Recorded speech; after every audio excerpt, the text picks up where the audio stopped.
जाने से तासीर बदल जाती है, सत्संग में आने जाने से तासीर बदल जाती है।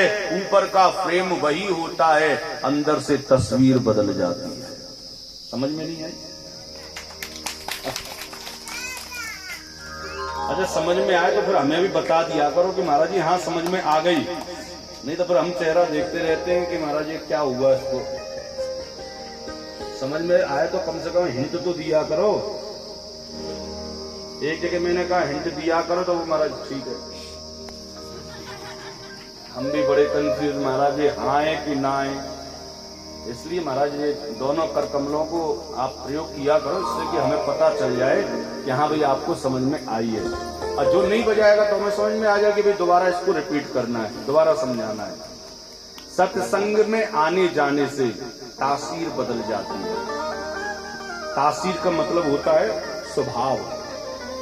जैसे कोई गर्म चाय आप लेकर आए मेरे पास में और 2 घंटे मैंने रखे उसको, तो पता चला उसका तासीर बदल गया, ठंडी हो गई, 2 घंटे बाद में खत्म।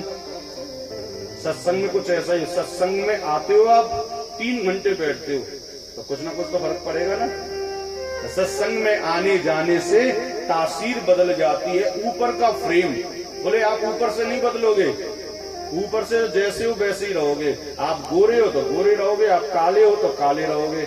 यहाँ रंग रूप नहीं दिया जाता है। आपकी 2 आंखें 2 ही रहेंगी, 3 नहीं होंगी, 4 नहीं होंगी, वरना आप चाहोगे क्या?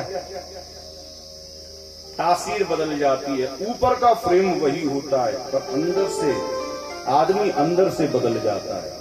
यहाँ 3 घंटे बाद आप उठकर जाओगे ना तो आपकी निज चाल में खुद परिवर्तन आ जाएगा।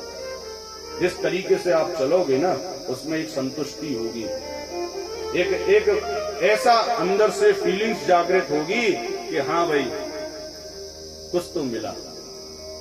प्रेम से बोलो। तो गंगा जी में भगवान श्री राम ने स्नान किया और तदुपरांत ये जनकपुरी पहुंचे हैं।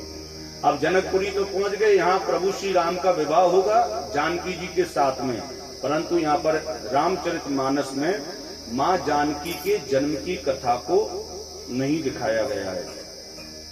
और वाल्मीकि रामायण में बोले माँ जानकी के जन्म की कथा को बताया गया है। प्रेम से बोलो।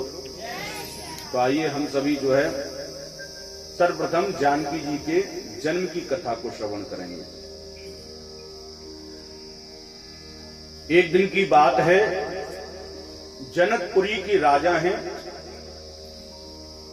महाराज श्री जनक, जिसको मिथिला नगरिया कहते हैं। एक बार इनके नगर में अकाल पड़ा और ये अकाल पूरे 12 वर्ष तक लगातार पड़ा। चारों तरफ त्राही त्राही मच गई थी। सब के सब एकजुट होकर, एक मत होकर राजा जनक के पास में पहुंचे और उनसे प्रार्थना करी कि महाराज आप हमारी खबर लीजिए, हम आपके बच्चे हैं, हम आपकी प्रजा हैं।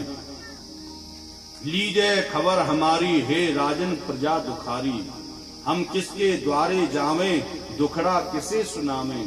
लीजिए खबर हमारी ये राजन प्रजा दुखारी। आज महाराज गुरुदेव ने उनके दुख को, उनके कष्ट को समझा और अपने गुरुदेव श्री शतानंद जी के पास में गए। देखो कभी कभी जीवन में ऐसी ऐसी समस्याएं आती हैं जिसका समाधान खुद के खोजने पर कदापि नहीं मिलता, और भगवान से हम आशा कर नहीं सकते कि वो खोज के हमें दे दें। प्रेम से बोलो।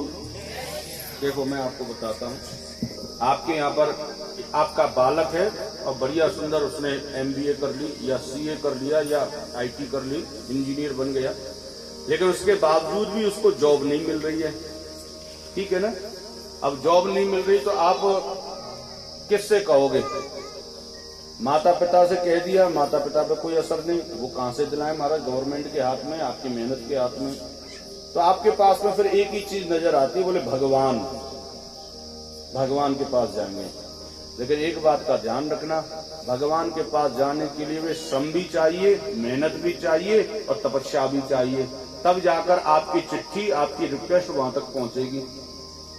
नहीं ऐसे थोड़ी ना कि महाराज सामने ठाकुर जी गोपाल जी बैठे हुए हैं और तुरंत महाराज करो मेरा कुछ काम हो जाए, मेरा भी नाम नहीं हो रहा हूं मैं पूरे जगत में बदनाम। प्रेम से बोलो। बोले भैया वो तो दूर रहता है।